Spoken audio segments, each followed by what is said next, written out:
Hello everyone, today I will show you how to move an image in a PDF file using Nitro Pro PDF Editor. Open your PDF file with Nitro Pro PDF Editor and I will move this image another page.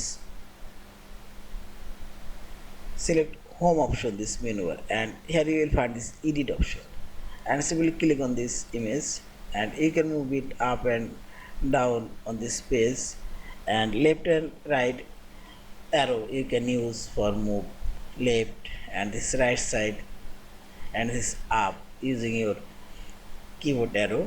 And if you move this another page, please click right button on mouse cursor and select here cut and go your desired page location and press Ctrl V for your keyboard. As this image now move. In this way you can move your images any location and any place on your PDF file. Yeah, this is. Thank you for watching. Please subscribe, like, share and comment.